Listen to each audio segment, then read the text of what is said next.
अल्हम्दुलिल्लाह अल्हम्दुलिल्लाहि रब्बिल आलमीन वस्सलातु वस्सलामु अला सय्यिदिल अंबिया वल मुरसलीन व अला कुल्ली मलाइकातिल मुक़र्रबीन व नशहदु अन ला इलाहा इल्लल्लाह वहदहु ला शरीका लह व अशहदु अन्ना सय्यिदना मौलाना मुहम्मदन अब्दुहु व रसूलुहु।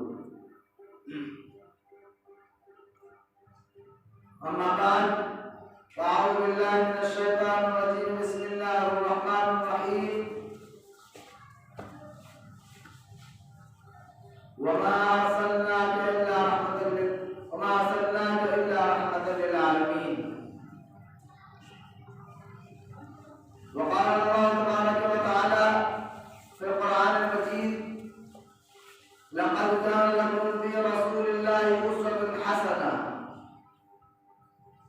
सदक़ल्लाहुल अलीयुल अज़ीम व सदक़ रसूलुहुन नबियुल करीम।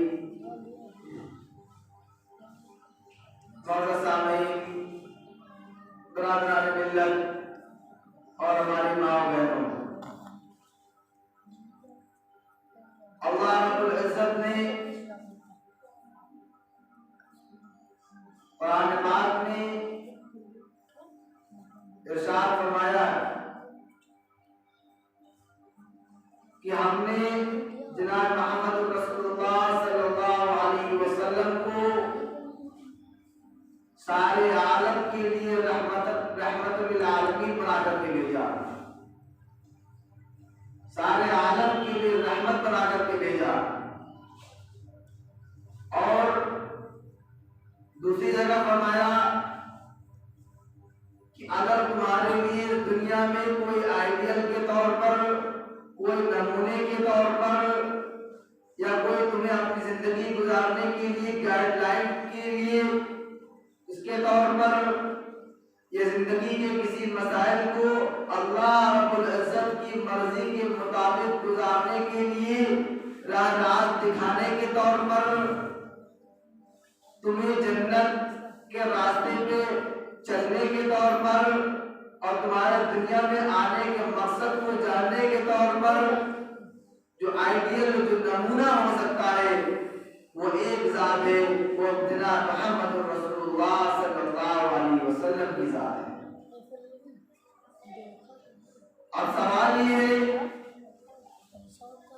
कि जनाब मोहम्मद रसूलुल्लाह सल्लल्लाहु अलैहि वसल्लम की ज़ात मुबारक कौन है, जिसका जिक्र अल्लाह रब्बुल इज़्ज़त ने कुरान में एक जगह नहीं, दो जगह नहीं, कई जगह बार बार दोहरा के फरमाया।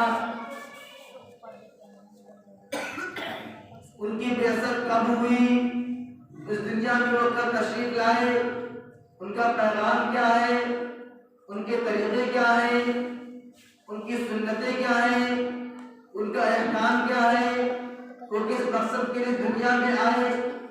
और हम उनके मानने वाले हैं, हम उनके चाहने वाले हैं, हम उनकी इत्तिबा करने वाले हैं, हम उनकी बातों को अमल करने वाले हैं, उनकी जिंदगी के एक आमाल को अपनी जिंदगी में नाफिज करने वाले हैं, हम दिलो जान से उनसे मोहब्बत करने वाले हैं। पर क्या हमें मालूम है कि वो ज़ात कौन है?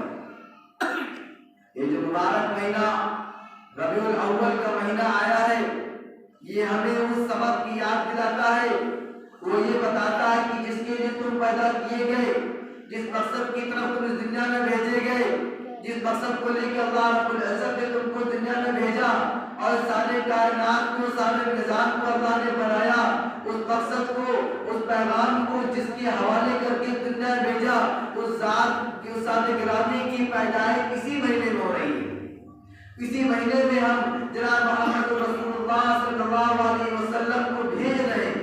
वो दुनिया में किस इलाके में भेज रहे हैं, किस जगह में हम भेज रहे हैं, किस जमाने में हम भेज रहे हैं, किस तरीके से भेज रहे हैं, उसके आने पे दुनिया का मंजर कैसा है, उस दुनिया में आने पे, इस दुनिया में उसके आने पर लोगों में और तमाम इंसानों और जिन्नातों, तमाम मखलूक में कैसी खलबली, कैसे गुलफशार, कैसी खुशियाँ और कैसे नगमे गूंज रहे हैं।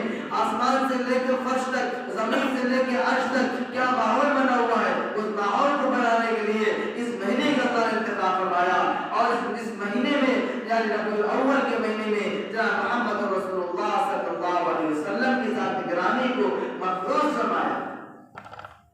तो ज़ात गिरामी के मुताल्लिक चंद हक़ाइक़ हम आपके सामने रोशनगुजार करेंगे। उम्मीद है कि आप तमाम हज़रात और बहनें बगौर समाअत फरमाएंगे। आदम अलैहिस्सलाम को जब अल्लाह रब्बुल इज़्ज़त ने पैदा करके इस दुनिया में भेजा, उसके बाद अल्लाह रब्बुल इज़्ज़त ने वक्तन फवक्तन अंबिया किराम को भेजता रहा और दुनिया की आबादी को बढ़ाता रहा, हत्ता कि सारी जमीन को अल्लाह रब्बुल इज़्ज़त ने इंसानों से भर दिया। और जब इस दुनिया में अल्लाह रब्बुल इज़्ज़त की नाफरमानी शुरू हुई तो अल्लाह रब्बुल इज़्ज़त ने फिर अपने अंबिया, अपने पैगंबर, अपने नबियों को, अपने रसूलों को भेज करके अपने पैगाम को लोगों तक पहुंचा करके राह दिखाने का काम किया। इसी तरीके से नूह अलैहिस्सलाम के दौर में जितने लोगों ने नूह अलैहिस्सलाम की बात को माना, अल्लाह ने उनको कामयाब किया और कश्ती में महफूज करके उनको उस जमीन पे आबाद किया। नूह अलैहिस्सलाम की 3 औलादें हाम, साम और राफिज, इन 3 औलादों से सारी दुनिया में क़याम फरमाया। उन्हीं से सारी दुनिया की नस्लों को बढ़ा करके सारी जमीन पर फिर से इंसानी आबादी को कायम और दायम फरमाया। उन्हीं तो 3 बेटों में साम के नस्ल में अल्लाह रब्बुल इज़्ज़त ने इब्राहिम अलैहिस्सलाम को पैदा फरमाया। इब्राहिम अलैहिस्सलाम को जब अल्लाह ने पैदा किया तो उन्होंने देखा कि हमारे बाप आज़र बुतों की पूजा कर रहे हैं, आग को पूजने वाले हैं, आग की परस्तिश करते हैं, पत्थरों के बुत खुद बनाते हैं, खुद तराशते हैं और फिर उसको अपना माबूद समझते हैं। और उस कबीले में सबसे नुमाया, सबसे आला जिसको समझते थे, जिसको अपना सबसे बड़ा सरदार आली मानते थे, वो सूरज की पूजा करते थे, उस सूरज को अपना माबूद, अपना खुदा मानते थे। इसी वजह से कुरान पाक में अल्लाह रब्बुल इज़्ज़त का ऐलान है। इब्राहिम अलैहिस्सलाम ने जब गौर किया, फलम्मा रअा अश-शम्सा बाज़िग़तन क़ाल हाज़ा रब्बी हाज़ा अकबर, इसीलिए गौर किया कि उनके कबीले वाले, उनके गांव वाले, उनके इलाके वाले, उनकी बस्ती वाले सूरज को अपना खुदा मानते थे, सूरज की परस्तिश किया करते थे।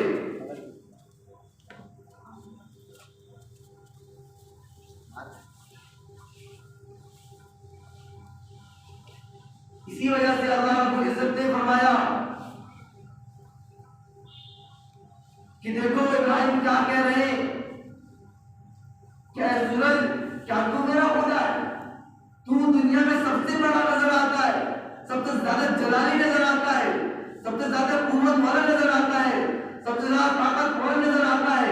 इतना दूर होकर के उसके बावजूद तू हमें गर्मी पहुंचा रहा है। तेरी गर्मी से, तेरी तपिश से, तेरी आग से, तेरी रोशनी से दुनिया रोशन, फलों में रंगत, फूलों में रंगत, फलों में मिठास, फूलों में खुशबू ये पैदा हो रही है। दुनिया के तमाम अनाज पैदा हो रहे हैं, दुनिया की सारी चीजें तेरी रोशनी की मोहताज है। दुनिया में अगर तेरी रोशनी नहीं होती तो सारी मखलूक सो जाती है, जब तेरी रोशनी आती है सारी मखलूक जाग जाती है। यानी तू दुनिया के निजाम को कंट्रोल किए हुए।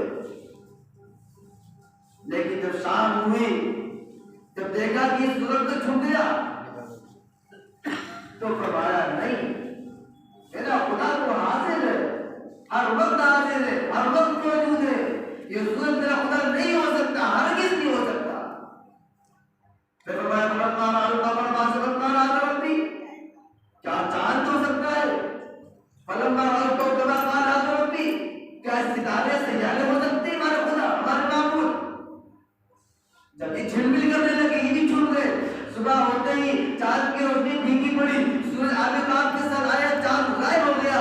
तो फिर कहते नहीं, मेरा खुदा ये नहीं है, मेरा खुदा तो वो वाहिद ज़ात है जो हर वक्त मौजूद है, हर वक्त मौजूद है। जब ये ऐलान कर दिया, अल्लाह के पैगाम को, अल्लाह की बातों को लोगों में बताना शुरू किया, तो नमरूद बादशाह ने आप जुल्म सितम के पहाड़ डाल दिए, हत्ता कि आपको आग का ईंधन बनाने के लिए डालने की तैयारी की और ऐसी जबरदस्त आग जला करके आपको धकेलना चाहा। लेकिन अल्लाह ने क्या किया? कहा कुल्ला या नारु कूनी बर्दन व सलामन अला इब्राहिम, आयात को ठंडी और सलामती बन जा।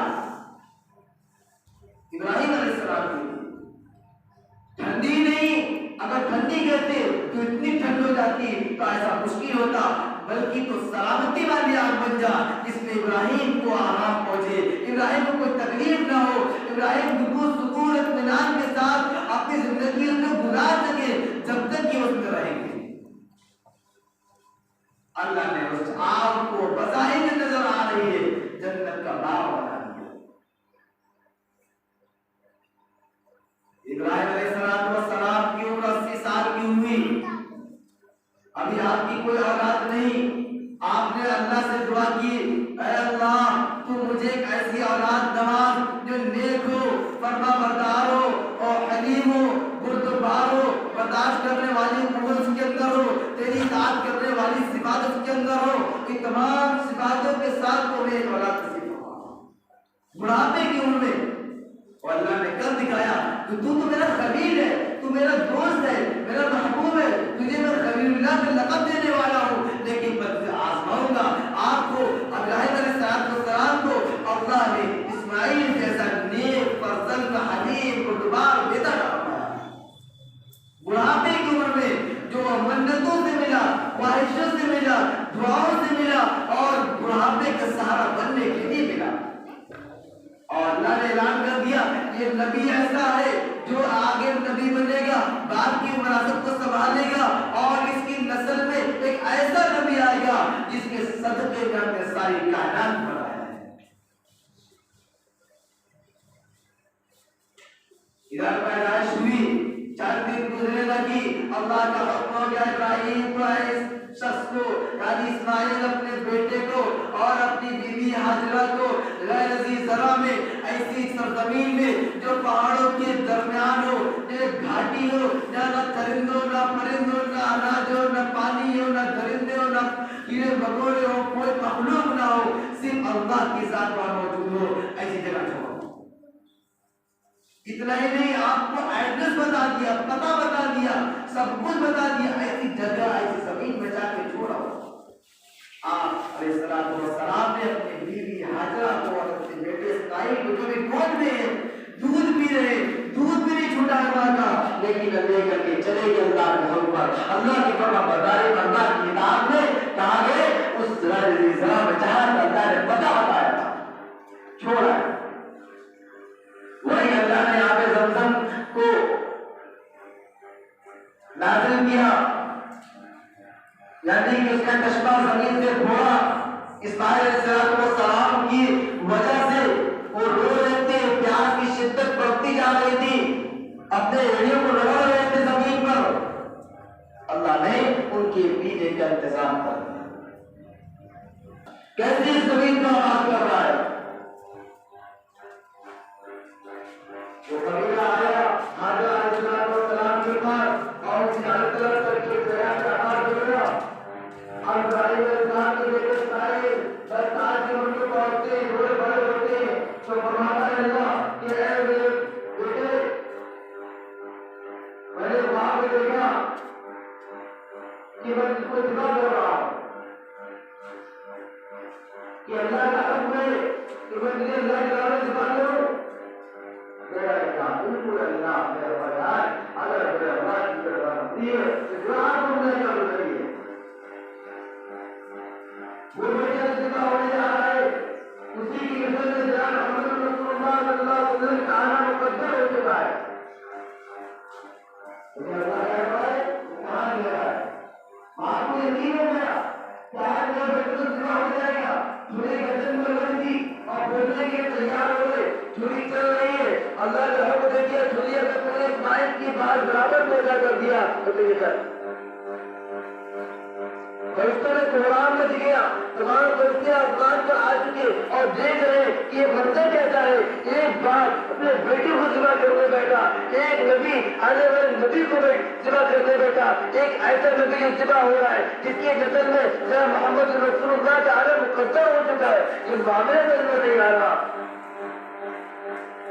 ये बहुत होता है, ना बताते हैं जाओ एक बिल्कुल लेकर के बहुत सुन्नत का फौरन जाकर के इब्राहिम अलैहिस्सलाम से उनकी इस्माइल की जगह पर रख के इब्राहिम से कहो कि इसको जुदा कर, अल्लाह ने तुम्हारी कुर्बानी, तुम्हारी मोहब्बत को कबूल कर लिया, तुम्हारे बेटे कुर्बानी नहीं मांग रहा है, बल्कि कुर्बानी जो हो अपनी नहीं बल्कि अपनी मोहब्बत की दे रहा था।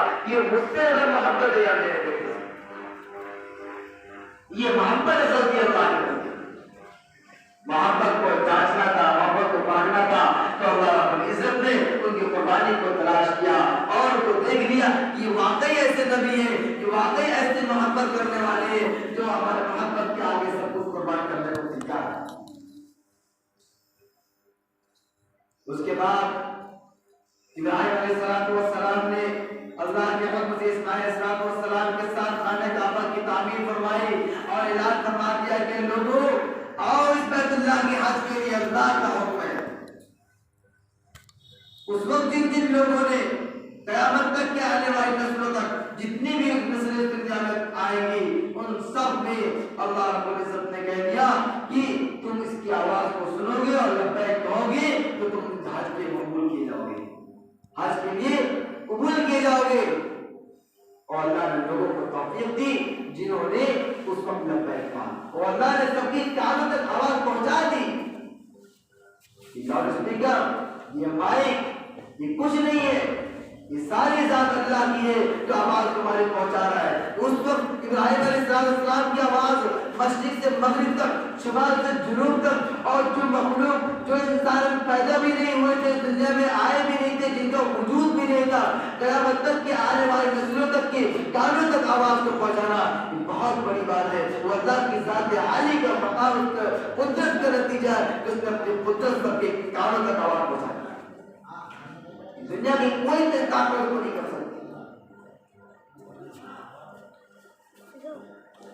उसके बाद एक अरसा गुजरता चला गया कि उसी कबीले में हुबल नामी बुद्ध को उन्हीं के नस्लों में इस्माइल अलैहिस्सलाम की नस्ल का एक शख्स मुल्क शाम से जाकर के ले आया और खाने काबा के दरवाजे पर नस्ल कर दिया।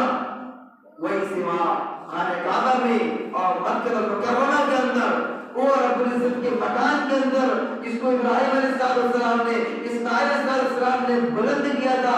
उसकी बुनियाद आदम अलैहिस्सलाम ने अपने जमाने में रखी थी। उसके पहले अल्लाह रब्बुल इज्जत के इंसानों के पैदा करने से पहले फरिश्तों से तामीर करवाई थी। ऐसे मकान के अंदर बुतों को रख दिया गया।